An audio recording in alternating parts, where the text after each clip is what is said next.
Now tuning in to Earbud Media. Audio for everyone.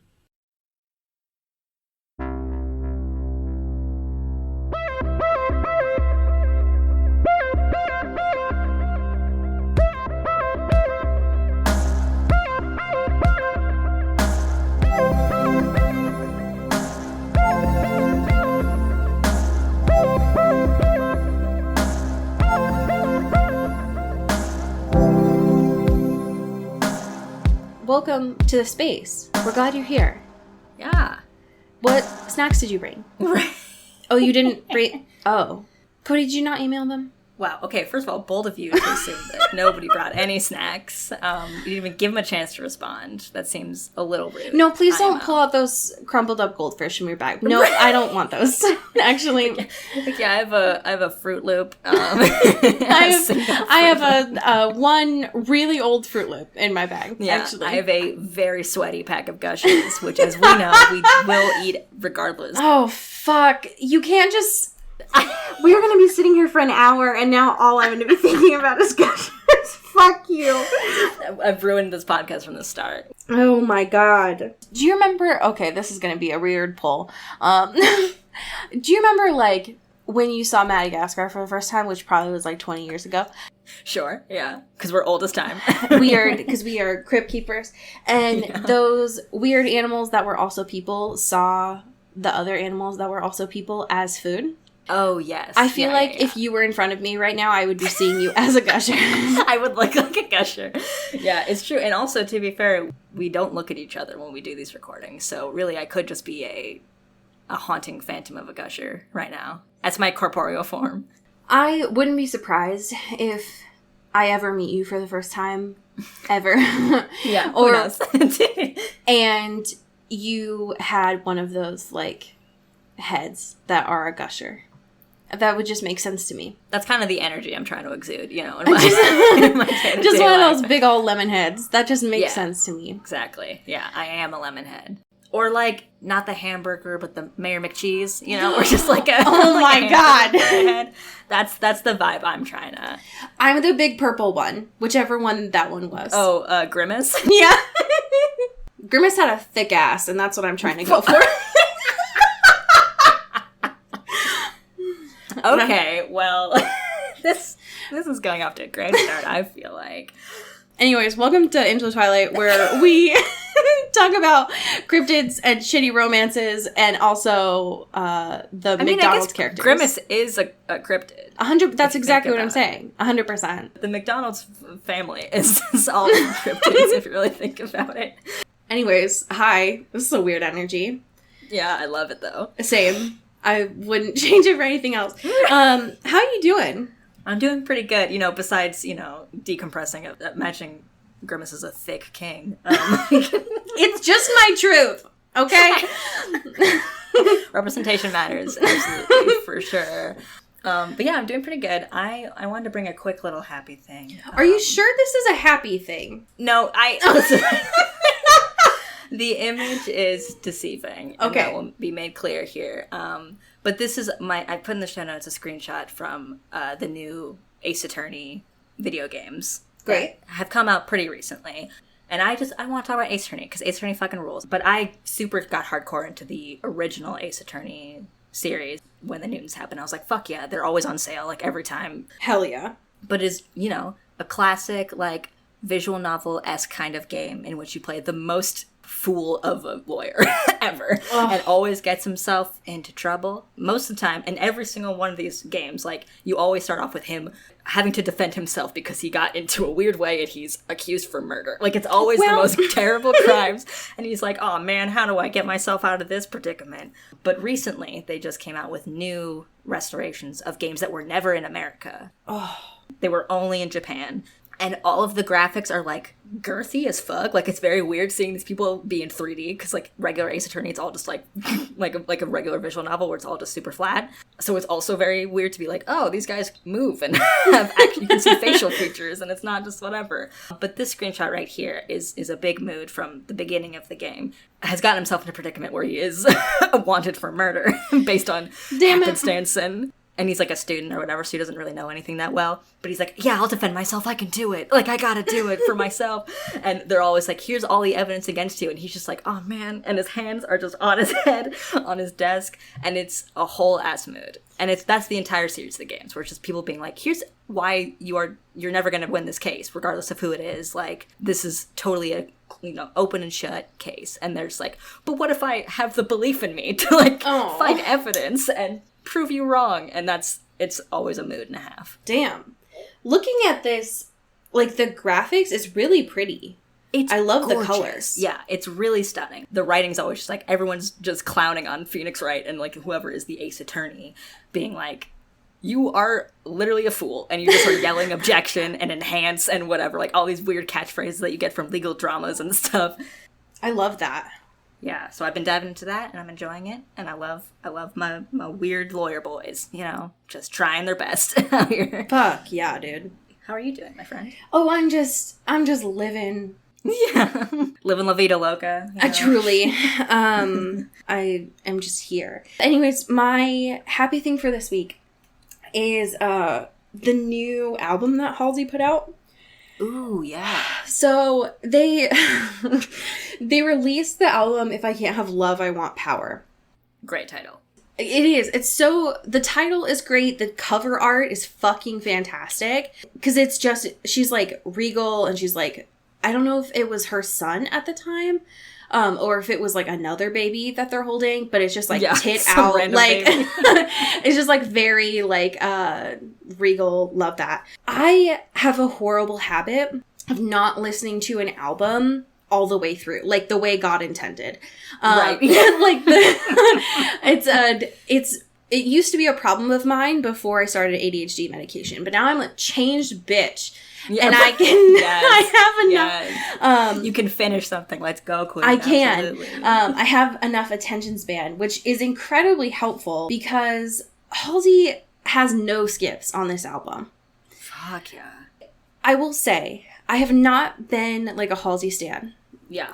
I was not, listen, I didn't go to college in 2015. I was in graduate school, okay? Like, I didn't go to, nobody invited me to parties. I don't drink, like. It was a different time when Badlands came out, If you weren't in that specific college wave, like, it's different, Exactly. Like, I got off Tumblr at some point, Right. Like, I was a different kind of mentally ill. Yes. But I highly recommend it. There's a lot of, like, biblical and religious imagery in here, which makes sense given the it's like very Henry VIII, like very old school regal pout. Like there's a lot of references and stuff in here, which is cool. Yeah, I mean, I was immediately interested in it when it was like, when they were announcing that whole thing was coming out or whatever, and they were like, oh, it's Trent Reznor and Atticus Ross and also Nine Inch Nails, and it's like, this is exactly the album I want. Like, this is exactly it. This is the brief. And you can definitely tell the like musical references that are in there. Like, you can see their influences in there. They're not paying me to say this. I just liked it, and it's been it's not sponsored. No, but Halsey, I or love Ace you, Attorney. and I'll take some of your money. So I love to hear y'all's thoughts on music. So we have so many current events this week. I hate when this happens. I hate when we don't just have steady current events and it's like 1 week, nothing. Just a dump, yeah. The next week, all of them. It makes me so mad. I feel like we would be remiss to not talk about the thing that got dropped the day after we recorded last week. Would you like to start us off with Spencer news, please? Ooh, we got Spencer news, baby. Finally. We finally got the teaser trailer, which we have been begging for. And they were like, oh, what if Thursday morning I drop? We just drop it. What you were asking for.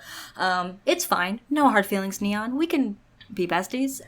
Neon, we still love, like, hey, no hard feeling. Okay. It's fine. Yeah. No, it's fine. It's fine. Really. She's here, and it's beautiful. It's beautiful. You don't get a lot, obviously. It's more like a minute. But you get a lot of her moving around and sort of the ambiance of the movie, which is, I love. Typical Diana. She can't stop moving. She cannot stop. Yeah, she's always going. One, I love a Christmas movie. This happened to us last year. Oh my god. Yes. I love a Christmas movie. The tradition is strong. Yeah. And also, I feel like it is incredibly apt to have a movie about the royals, specifically about Diana, that happens during Christmas and is sad. Like, yes. It is very appropriate to have something that is going to have to be, like, lavish, and you know there's going to be a whole bunch of, like, royal obligations during a time where you would and assume all the pressures and stress of where you would assume like, oh, this is going to be like joyful, there's going to be a lot of like celebration, but because it's Diana, there's going to be a lot of eating and drinking, which is not good for her. No. So let's just have it during Christmas and she's going to be totally fine. There's going to be no problems at all. No, I can't see any of this going bad in any particular way. This is fun. We're going to have fun. It's going to be lighthearted. But yeah, she is, what we saw of her in it is serving. Oh, I appreciate it. Everything felt very lush, which I appreciate. It did. I felt like I was there, you know? And I'm very excited. Me too. I want a full trailer, Neon. I need it. Maybe preferably on a Wednesday or earlier. Yeah. If you could keep that in mind, perhaps, when you drop things in the future. If you could drop something on a Tuesday or a Wednesday, that would be great. Yeah. You have my email, so you can just send it. I know you have it. You can just send it. So, and we are happy to share this widely anytime. It'll be great. Yeah, we do the trailer debut. Oh my god! Exclusive premiere for the Spencer trailer. I would die the first time that we go live on anything, and it's like, hey, what's up, you guys? Welcome back. Speaking of welcome back, ooh, so. Fucking the Twitter account for You, the TV show, had the audacity to release their announcement for when season 3 is coming back. Just a little sprinkle of a trailer. Yeah. Yes. I would consider this not even a teaser. It's just a little like, hey, this is when the date of we're coming back. Here's Penn Badgley doing a voiceover and also a cake. And very sensually making a cake. The most sensual way anyone has ever made a cake before. And you might be wondering, that's weird. Why is Joe touching baked goods when his wife, who was... Miss Love. who was like a chef / baker or whatever the fuck in that fancy grocery store. Great question. I have no idea. But basically, throughout all of this, he is making a very lavish cake. He even writes on it, gave me lots of, like, that, that, like, fucked up guy from the Cold Stone TikTok. Oh my god. Yeah, very much that energy. Because it's, like, not great handwritten. Listen, I'm saying that, but also, like, if you made me do that, I would not do well. Yeah, I would not be able to do this at all. Exactly. But it is very, elementary looking. It is. And it's like the cake. Icing. It's not like sometimes they do that in the frosting too, whereas this is like it like looks like blood. Yeah. So and it says on the top at the end before he like with his ring hand cuts the cake and it says welcome baby Henry.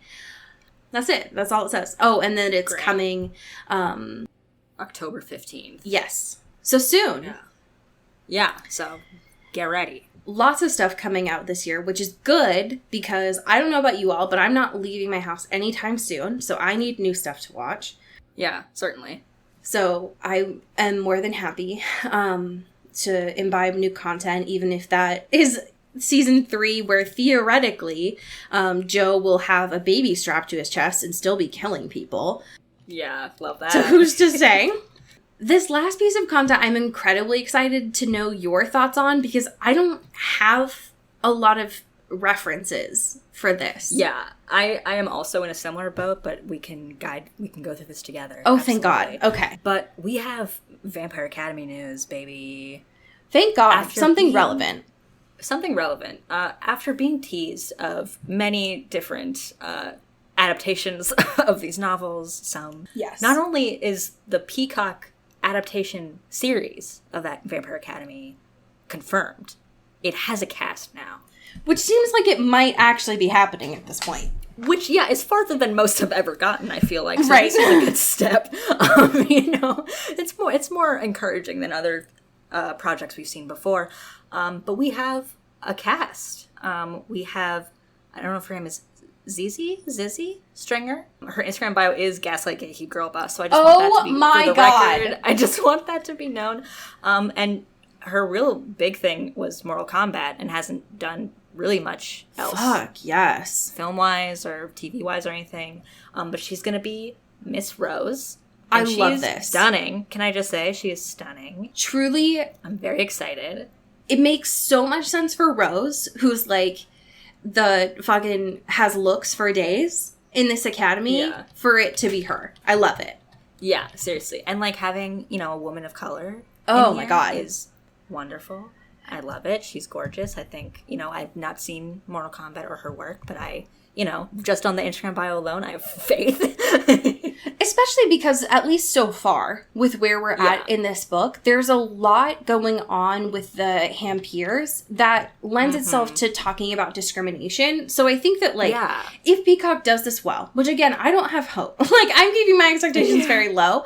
I think that there's something to be said with, like, discussing that and showing that, of like, through the casting choices, which is interesting. Yeah. And then we also have Daniela Neves. Yeah, I think it's Neve. She's Neves, also yeah. gorgeous. Hello? Also gorgeous. Yeah. Looks like she was in a Nickelodeon series in 2015 called Every Which Way and Wits Nice. Academy. So, you know, maybe has some experience in the witchy paranormal acting expertise. And is from Venezuela. So we got two ladies of color up in here. All right. Repping the vamps. The cast choice we have for Dimitri is the one I was interested in. Because this guy named Kieran Moore, who was in sex education. Okay, yeah, so I just looked at his Instagram. Okay. This is giving some strong bad boy energy. Okay. All right. We got a bad boy up in here. This is, like, very... it's giving, like, the stereotypical, like, British bad boy. Oh, yes. I am seeing what you're seeing. Do you see the one with, like, his skull tattoo? Yes. Oh my God. Yeah. Okay. Yeah. I just, you know. Got those sad teddy bear eyes, but, like, also wouldn't want to see him in a dark alley. Like, Yeah. No. Would be a little definitely could fuck you up. skeptical. Yeah. Damn, these people are so bad. hot. Hello? This is going to be a very hot show. I also want to note, too, Christian is being played by Andre Day Kim, famously from Degrassi. So cute. Who the He's very cute. Polygon, I love you all so much. Y'all fumbled the bag by not putting any of their, like, photos on this. Yeah, seriously. Because now that I'm looking at photos of all of these people and who they're supposed to be playing, and some of these people I don't think we've met yet. Right, yeah.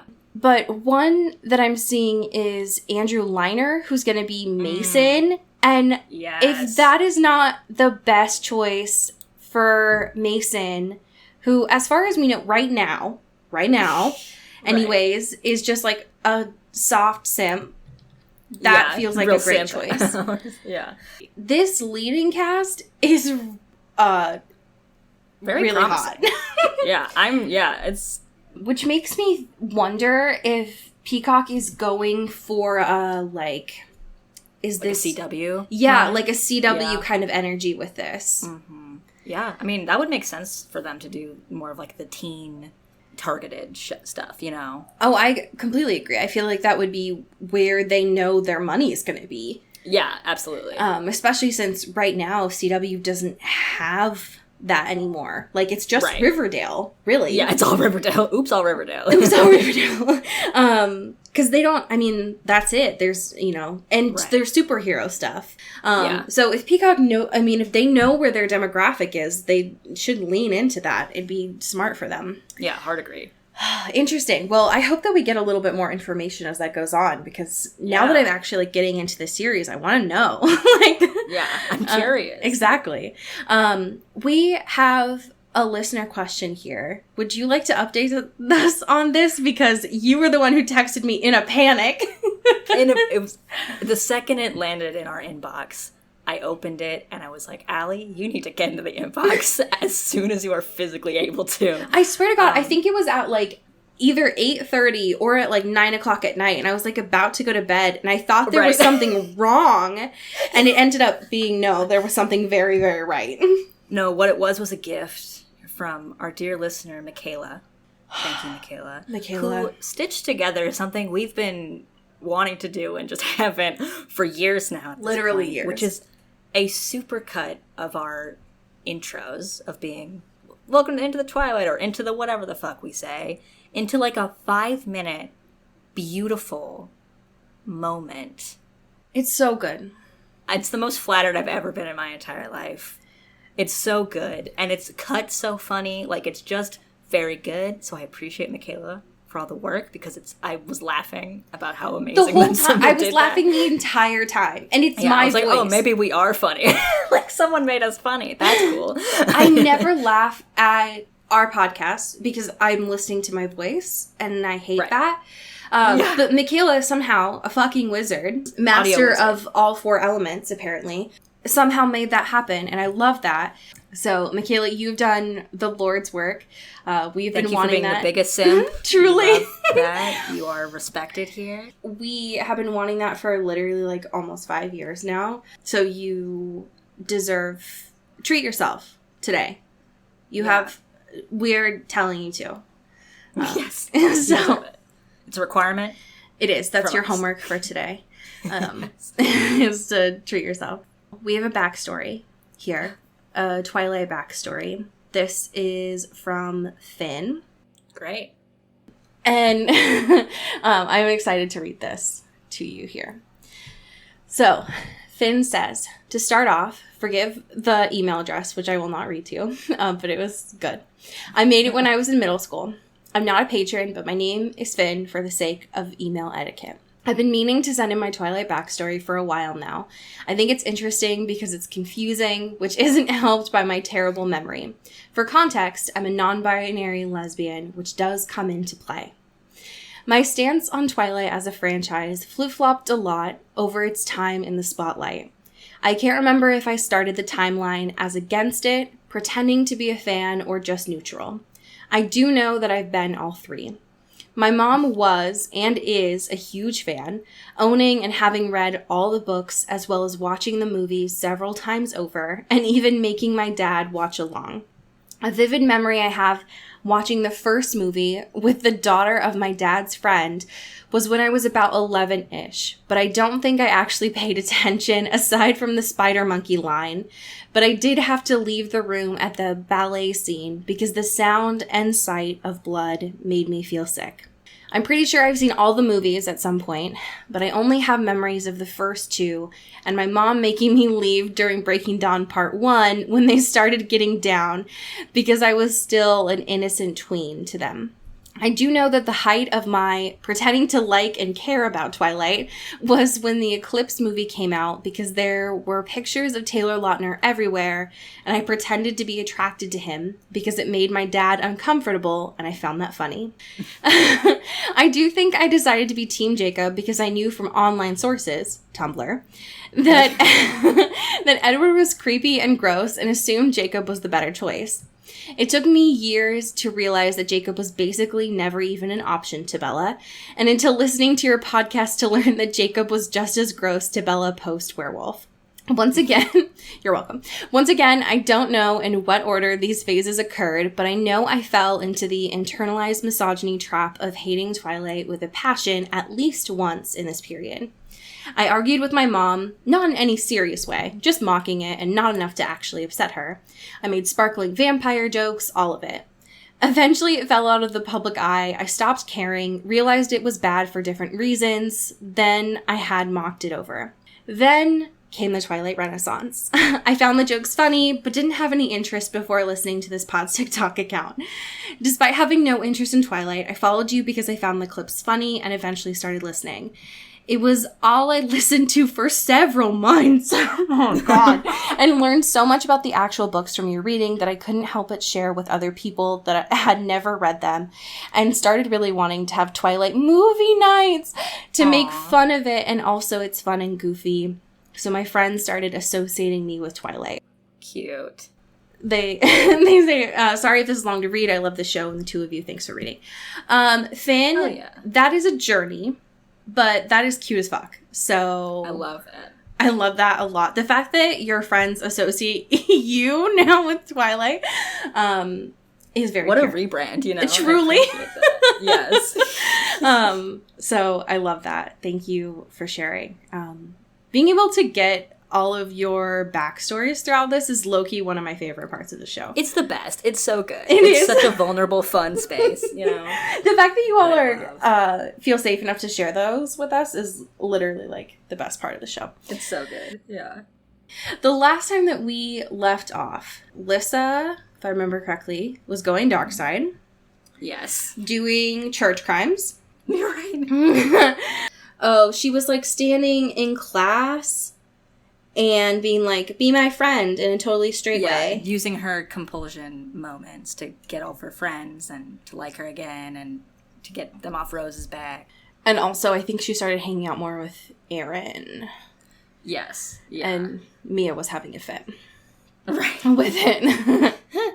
That is what I remember in chapters 13 and 14. Where are we picking up now in chapter 15? Ooh, so we're picking off from after Rose sets Mason on his little escapade journey to get the tomes of Saint Vladimir, his personal writings and writings about him. That's right. She made Mason go to ask Christian to go get them, and we go right back where Mason comes back with the tomes and stuff and the things like, hey, I got your stuff, do you love me? Like, is this good? Are we good now? And she's like, hell yeah, thanks, bud, see you later, I'm gonna and just slams the door in his face. Literally. So she does her little research. She's still trying to figure out the difference between primary and secondary sources. Oh my God, Rose. Which, like, come on, give her a break. School's hard, whatever. And we get these sort of moments of the shadow kiss again, right? Which is the thing that Saint Vladimir and Anna had a situation of, and that she feels is something potentially that could be what the bond is between her and Lissa. I'm so glad that these books have been reprinted so many times that eventually they did get translated into English. Right. Yeah, exactly. Right. And it's true, too, because, like, she makes a quip, too, being like, oh, I don't want to deal with the things that are probably in Russian or other languages. Like, this is already incomprehensible. I don't know what's going on here. Truly. Yeah, I'm glad that Rochelle made a point to be like, oh, don't worry about it. I don't have to write in, like, Old English for this. Right. It's just a translation thing. Don't worry about it. Yeah. And we sort of get the idea that the whole thing about Saint Vladimir is a weird thing, or it's something that's kind of like almost like a god thing, where it's like he has this healing power similar to Lissa does, and like he doesn't specialize things in a way that like, or like as far as we know, like we don't know where that comes from, but everyone kind of sees him as like fantastical, all powerful kind of guy. What's that thing from Riverdale? Like, he's like weird. He's not like other guys. Oh, like I'm a weirdo. You see my hat? Yeah, he's like unique or whatever. Yes, exactly. He's not like other vampires. Right, exactly. I do love that at some point throughout this, like, Rose is having her commentary and she eventually just gives up and starts calling Vladimir Vlad. Yes. We're on a nickname basis now. Yeah, she cannot at any point give respect to this saint. And is like, no, it's fine. Like, he's just depressed. Like, yeah, it's just cool. Lissa. Yeah. He's struggling, though. Yes. Right. Yeah. Not doing good. It seems like pretty internally damaged. Using a lot of power, assumingly, and like has a pretty tragic end of his life and backstory there, which makes Rose a little anxious about Lissa. Yeah, she's definitely starting to, like, connect the red string in her brain. Right. Of understanding, like, oh, Vladimir was healing people all the time and healing things all the time. And the more that he used his powers, the more that he started to get, like, angry and sad. Yeah. And that's a bummer, because I'm starting to notice that in Lissa, and I can't just, like, shove it off as coincidental anymore. Since I'm starting to see these, like, compare to each other, which is a bummer. Yeah, certainly. Which is And then we also get this sort of flashback of Miss Carp. Yes. Which is interesting. Oh, good Carp. Sad. Oh, Carp. Sort of about a little bit before they leave. And Carp is very nervous about Lissa and her powers, because you can tell that she senses something about her that is different and that would have her on alert, or something that should be, super protective of. And she confides in Rose, being like, hey, you got to get her out of here. Like, this is not safe for her. She's going to be too powerful. You got to stop her before she, goes down a dark path or something, or, like, fully just, like, destroys herself in the process. Yeah. Which is rough. It is rough, because Carp, it's becoming clear, like, throughout all of these flashbacks that someone or some group is very much, like, after Miss Carp. Yeah.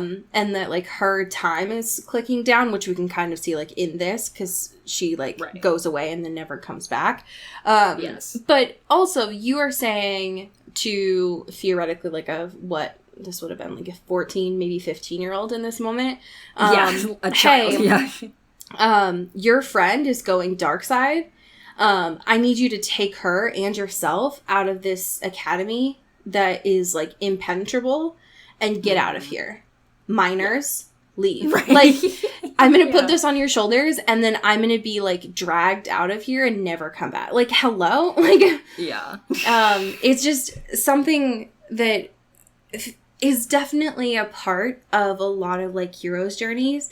Especially these, like, fantasy things. But the older that I get, the more that I'm like, do you know what a 15-year-old looks like? Like, you were telling a baby... if you are young, I'm not calling you an actual baby. But, like, you are telling someone with a very squishy brain, hey, here's a whole bunch of responsibility that you are not equipped for and that adults should be doing for you. Go handle it yourself. Deuces. Yeah. Like, what the fuck? So disrespectful. It is. Wild, yeah. And especially in this moment, too, because the fact that, like, Rose, after Carp gets, like, taken away, is like, she'll be fine. Like, Miss Carp will come back, and then she just doesn't. And that's so... That's doesn't... not helpful to anyone here. It isn't. Especially when she, like... scared. Is starting to, like, come back from the flashback and is like, well, fuck. Like, there's 3 people now. There's Lissa, there's Carp, and there's Vlad. And they all are starting to have these, like, similarities between them. And Vlad went dark side and then died. And Carp went, I don't know if she went dark side, but, like, that seems to be the way that people talk about her, too. Yeah. Like, in the present, of being like, ooh, there's, like, a weird callousness about bringing her up, Yeah, like, she went dark side and then she got. And then there's Lissa, who's, like, going dark side, and Rose is like, well, it'll be, no, she's fine. And it's like... Yeah, is this related? I guess we'll see. So it's definitely getting to the point where, like, she just can't ignore it anymore. And that's rough, because Rose already she's juggling, like, 16 plates. Yeah, right. It's no good. So then we get back to the present, and Rose is being essentially smuggled out of her room by Mason to go to a fun party. This is wild. The fact that Mason is being, like, compulsed to take Rose over. Wild. Yeah. And also the fact that... from such a distance, too. It's I know! God. Yeah. I hate it. It's creepy. Because the thing that I was wondering this entire time is, like, what if... Could Rose, like, break it? Right. Because Rose kind of, like, went along with it, but I'm just wondering, like, could she have... aside from her, or could done something to stop it. Yeah. What would have happened if she had actually tried.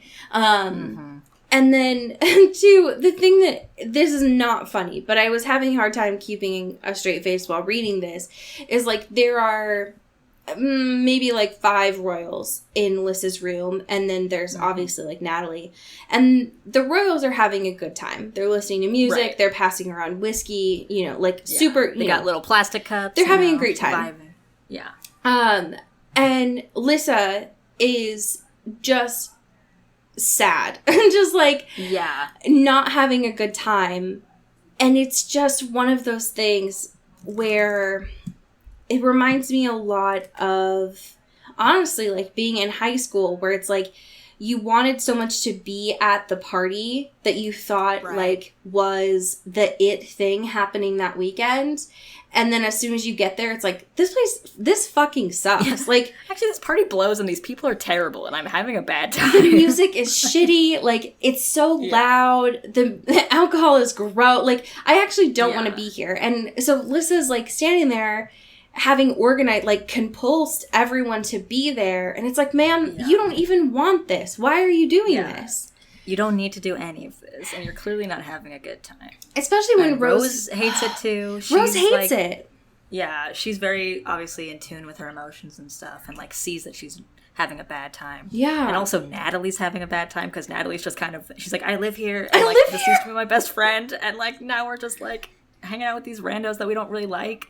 And so, like, both her and Rose are, like, definitely, they're, like, not really drinking that much. They're just kind of, like, surveying the whole thing and having a conversation. And it's just like, oh, it hurts so bad to be, like, oh, this one thing that, like, she wanted so bad is just, like, not happening. For real. It is happening, but it sucks. Yeah. Natalie doesn't know how to tell Lissa, like, it's 10 o'clock and whose line is on, and, like, she just wants to watch it. Like, she just wants to get in her PJs and just, like, have a fun little roomy moment. She just wants seen a roommate in fucking months. She doesn't know how to tell Lissa that, like, at 10 p.m. she always puts on her, like, fucking Proactive acne cream and watches Who's Line, and there are people on the other side of her very small dorm room just, like, bumping music and drinking whiskey, which, why whiskey? It's a really shitty thing, for one, them to steal, but two, for a teacher of all people to be drinking at work. Yeah. There's just so much happening here, and it's all bad. There's so many layers going on, and I don't like any of them. No, I don't.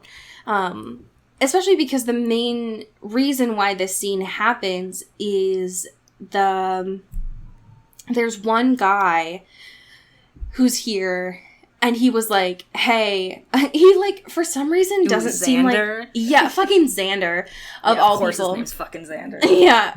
He doesn't like to go by Alex, actually. He just goes by Xander. Fucking. And for some reason, I don't know if it's because Lissa's, like, trying to spread her compulsion onto so many people, or if it's, like, the alcohol, or if maybe it's all of it. But Xander was like, hey, Rose, so glad you're here. Can we finally talk about you and your neck and your feeding stuff? And how much that turns you on. Yeah. And I found it so wild that Lissa is apparently, throughout all of this, just, like, glaring at Xander the whole time. Yeah. And that's normal, and her friends are like, hey, that's cool. Yeah, totally. You just, like, do that. That's fine. Yeah. That's, like, a thing. Yeah, it's so messy. And then because of this, we sort of get this, like, flashback, right, of a similar instance, which is rough. So yeah, it's not good. Big ol' content warnings for assault, I suppose. And so many things. I wish Rochelle, in that regard, could have just put content warnings on. Yeah, before it's pretty bad. So skip a couple minutes, because it's gonna get not great. Yeah, it's not good. And basically, it reminds her of this a similar party that happened a couple weeks before, or a couple weeks after Miss Carp was taken away. Of this dude named Greg. Fucking Greg. a relative of Natalie's, had a party in his dorm, and it devolves quite quickly. Especially because, Greg, one, he says that this is supposed to be, like, he has one of the biggest dorms, or biggest rooms in the dorm. Yeah. Yeah, it's like a big space. The way that Rochelle describes this, it sounds like it's in a fraternity. Like, yeah, that's the vibe I got, too. It felt like it was like an off-campus sort of vibe. Like, it felt like a totally different from what we've seen. Yeah, it sounds spaces, like it's in, like, a 2-story... Like, I read it as being, like, a whole-ass house. And apparently it's just a room in the dormitory. Just a thick room. Yeah, and that's so wild. But anyways, okay, Rochelle, I'm in your brain palace now. Go on. Right, yeah. So we get this guy, Greg, who... Greg. It fucking sucks. And he's kissing... Is he kissing Lissa or Rose? I think it's Rose, right?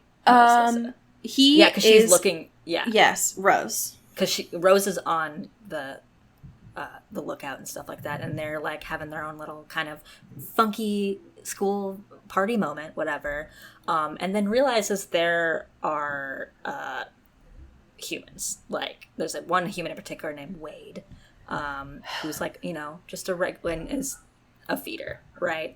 And she seems very out of it. Like, seems incredibly drunk, but also, like, has done a lot of feeding before, so she is, like, low on blood. Yeah, the way that Rochelle, I'm glad that you used all of the shitty names, so thank you. Yes. Right. And also the way that she describes the feeder as being, like, just came off a day of her job, and so her hair and her skin are pale. I was like, ooh, they her look hair. really rough. Ooh. Yeah. The idea of that is such a, like, visual. I hate it. And so, like, the idea, of course, a guy named fucking Wade, who would be like, yeah, I'm gonna bring this person who I value as, like, less than me to the party, and just use her body because she doesn't mean anything to me. Like, Wade, hello? Read the room. Yeah, it's awful. And, like, Rose notices this, and Lissa obviously noticed this, and they're like, hey, that's not right. Like, this is a bad dynamic here, and I'm not comfortable with this at all. And then fucking Greg is like, oh, they're not gonna hurt her. It's fine. Whatever. And Lissa's doing a very, like, hard stance here, being like, no, we have to, like, do something because, like, this is fucked up, and they shouldn't be doing this. And Rose is incredibly drunk and not really on her A game, and it's just like, you know, it could be fine, I don't know, like, and it's just like this whole tension between them, and then it gets so very bad. It also doesn't help, one, that Lissa is the third wheel here. Yeah, right. That, like, and that puts her in a different position. It does. For sure. It does put her in a bit different position because Rose and Lissa are very drunk, as it seems like are everyone. Yes. In this space. But Rose is very drunk and is like, listen, all I know is Greg is right in front of me and I want to kiss him. And his mouth was right on my mouth, and I keep doing that. Actually, and Lissa, that seems you really keep good for tapping me. my shoulder and telling me about other people who are kissing near me, and I don't understand why you're doing that. Go find someone to kiss. And Lissa's like, no, Rose.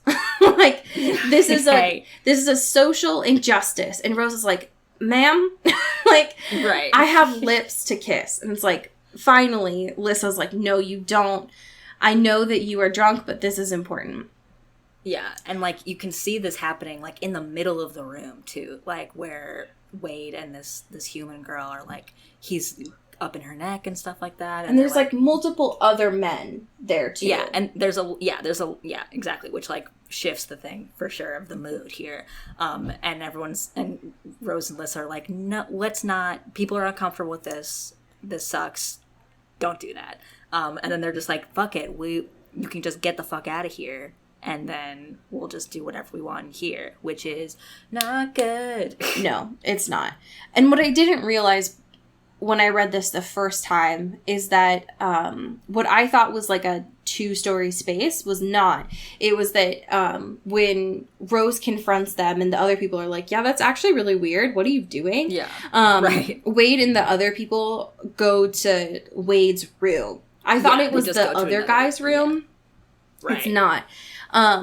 And so eventually when Greg and Rose are like kissing and eventually Rose for some reason has like a moment of clarity and it's like, fuck, where's Lisa?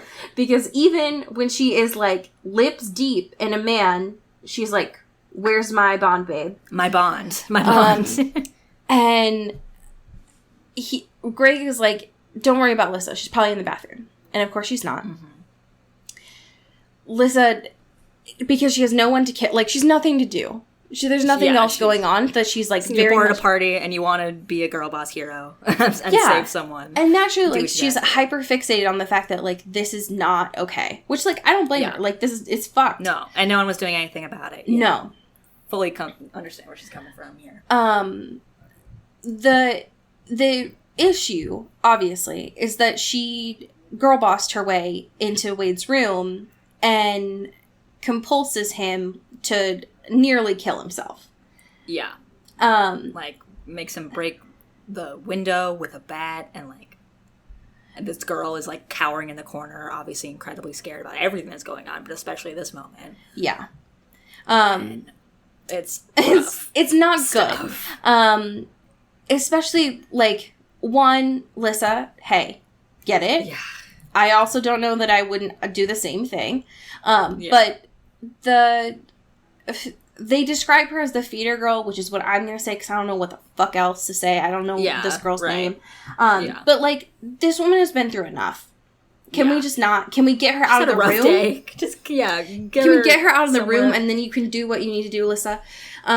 But also, when Rose finally gets there, and even, like, through her alcohol, apparently, is able to describe the feelings that Lissa has as, like, black and angry and merciless, which is not good. Ugh. Lissa. No.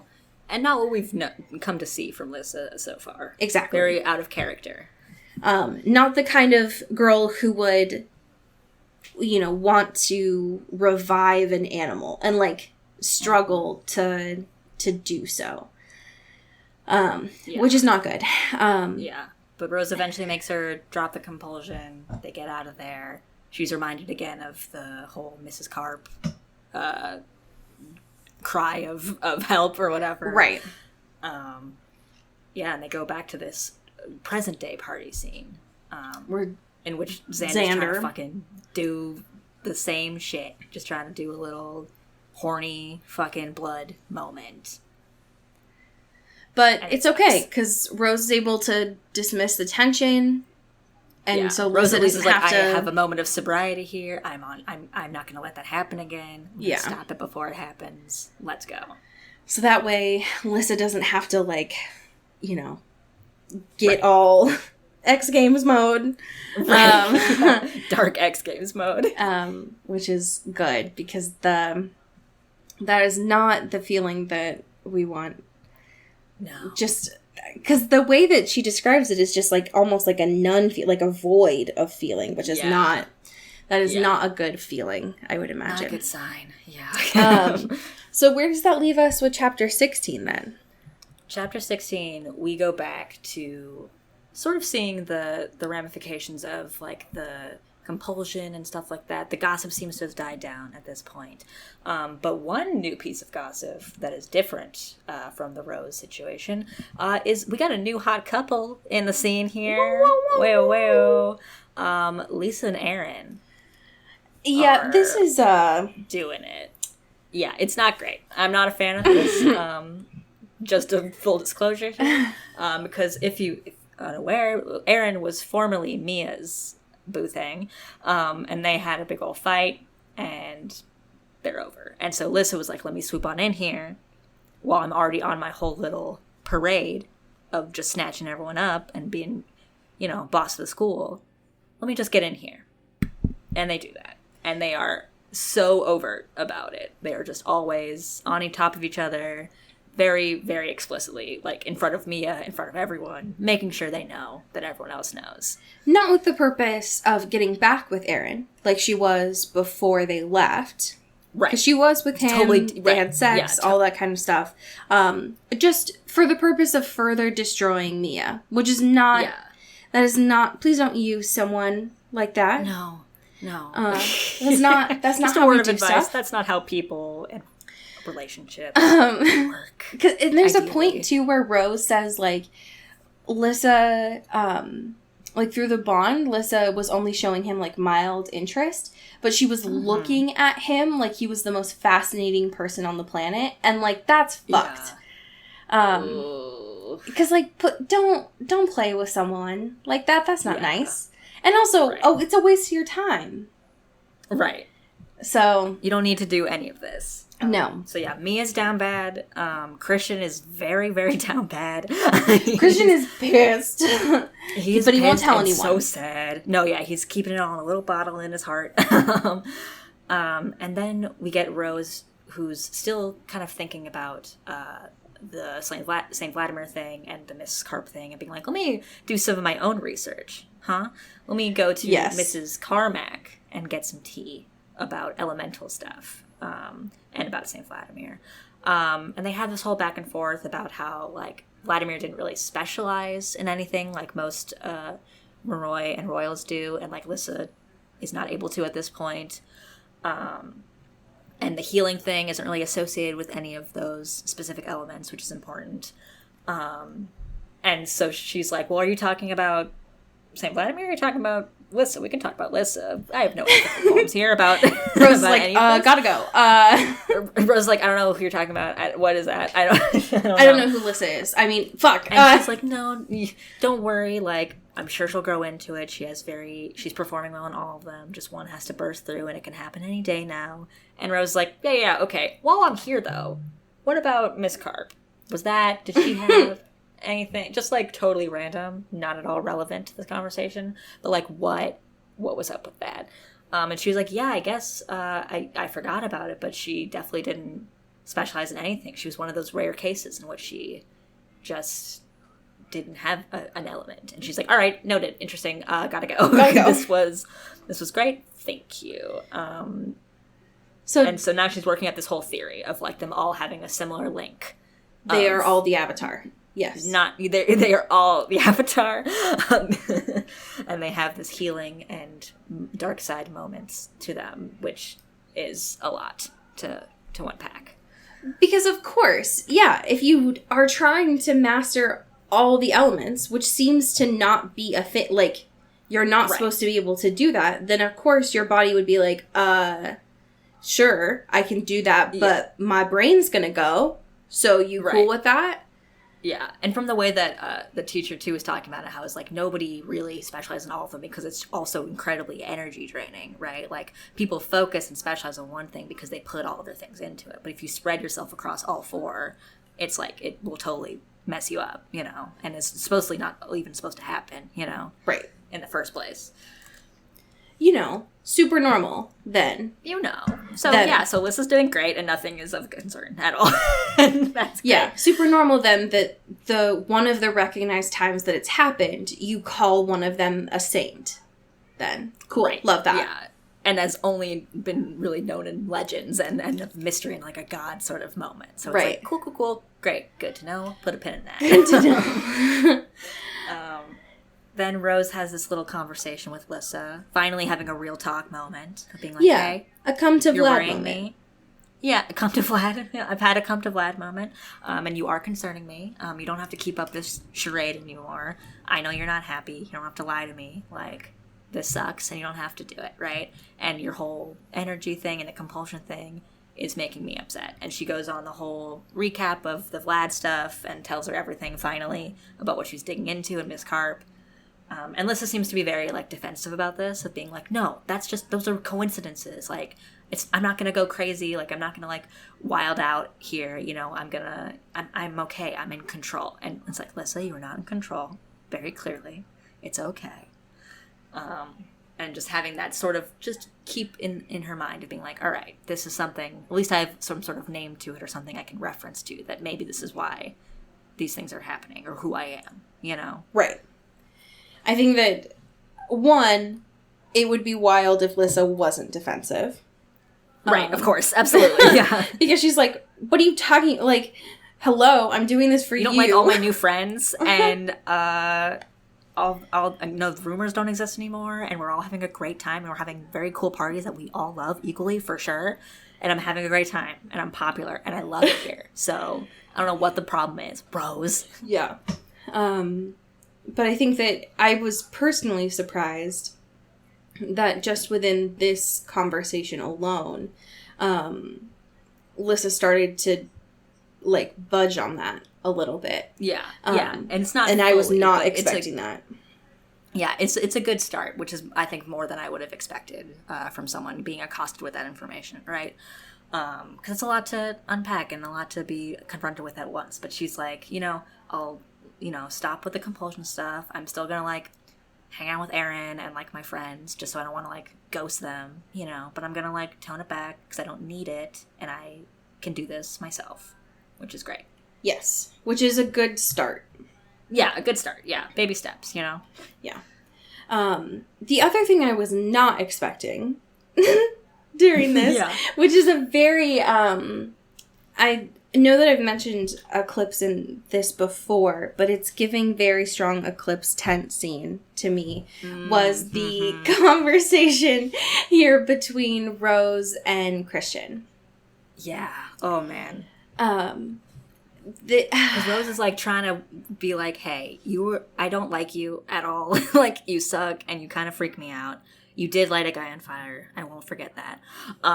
But you have a calming effect on Lissa, and you understand each other in a way that only, like, myself really does in some way. And, like, I think you're a good presence in her life. And, like, I was kind of a shithead for sort of being in the way of that. That was on me. I admit, for sure. But, if you just see her, you can just say hey and not be fucking weirdo about it. Right. I just, there's something about this that I love a lot, of Rose being like, listen, Lissa is my babe. I love her a lot. It's my girl.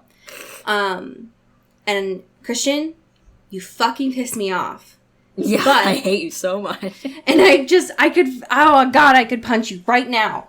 But I think that she likes you, and you might be fine, or whatever, okay? So just fix it between the two of you. God, you piss me off. Bye. And it's just, the two of them are incredibly similar, but they will not mention that to each other at all. So insufferable. I love it. Yeah. And it's like, he also is still kind of butthurt about it and being like, I think that's a problem with Lissa and with you, and, like, she should talk to, like, a professional, and she should, if she has something going on, I'm not going to be your therapist or whatever. Like, and she should talk to a professional. But she should. Absolutely. Lissa needs guidance outside of her teenage friends that she has. It's not safe for her to talk to a professional right now. So. No, it really isn't. But hopefully now, since he seems to have gotten the message and seems to be walking towards Lissa at this point, that hopefully they seem to have gotten it figured out. So, anyways. We'll see. Yeah. But we'll have to wait just a little bit, because next week we do not have chapters 17 and 18. We have a special treat for you all. We have been wanting to do this for a long time, and we finally did it because it's Bella's birthday next week. And so we have a special guest who has joined us for the director's commentary of Twilight next week. Yes. We're excited to be able to share that with you. Very fun. Yeah, it's going to be so fun. But we have some fantastic patrons to thank. Would you like to start us off? Yes, absolutely. Shout out to Mallory Hardwick. Pew, pew, pew, pew. Thank you to Katie Black. Pew, pew, pew, pew, pew. Thank you to Kylie Minty. Woo, woo, woo. Thank you to Alex Dornan. Shout out Carrie Goldberg. Thank you to Mickey Meyer. Thank you, Rebecca Cullen. Thank you to Mulch Gray. Mulch. Thank you to Taylor, Brown, Town, Lautner. Thank you to Jasmine Anastasia. Thank you to Bailey Christian.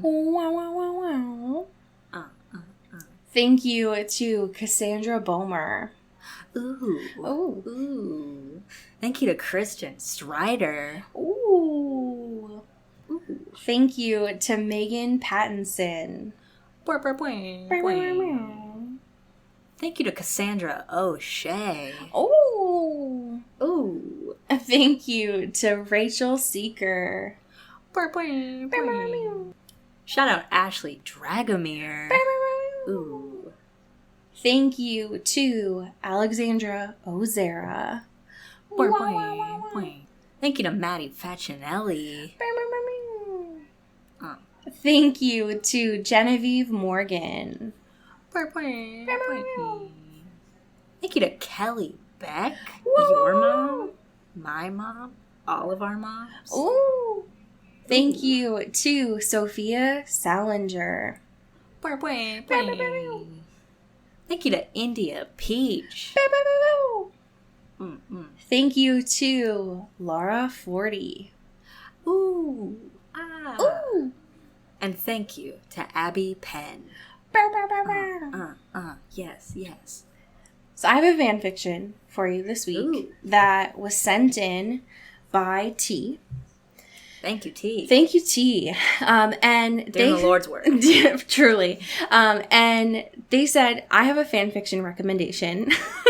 It's about Edward basically boiling himself to have a normal body temperature, which definitely caught my attention, and I needed to check this out.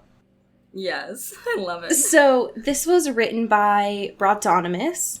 It is titled A Consummation Devoutly to Be Wished, which is definitely a strong title. This was published on April 4th, 2008. Hell yeah, OG. It's truly an OG. And it has over 3,000 words. I will be reading all of them for you now. No, this is just a teensy snippet from the beginning.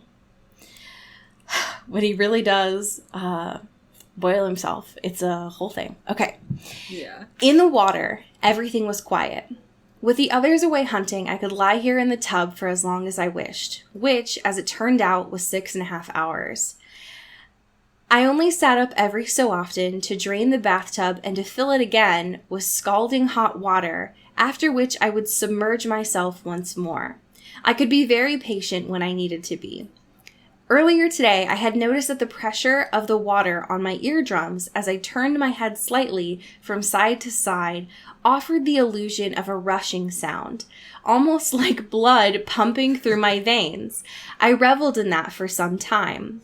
And I discovered, too, that when my eyes were closed and my body was still, I had the strange sensation of being lost. Not weightless. I could never feel weightless.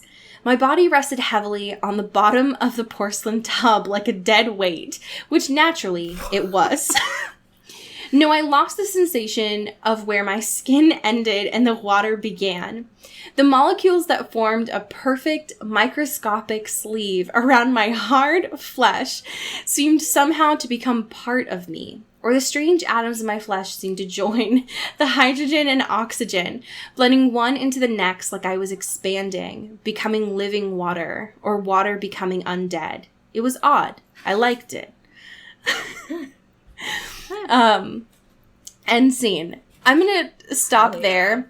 Before you get too wild. It does get very wild. There is a part, essentially, where Bella comes back and notices that the reason why Edward has been in a scalding hot tub for 6 hours is because he wanted to feel warm for her. And he describes himself as sous videing himself for her. I hate that. Which is the sure. like it is the grossest thing I've ever heard. Yeah. Oh god. But the idea of of Edward being in a tub and just sinking to the bottom is an image that Maybe I think the funniest thing I've ever pictured. yeah, it's gonna haunt me for a while. So I will definitely keep that until we record next time. Well, folks, thank you for being here. As we say here in the Pacific Northwest, Get bit. and get whipped. Ooh. Ooh!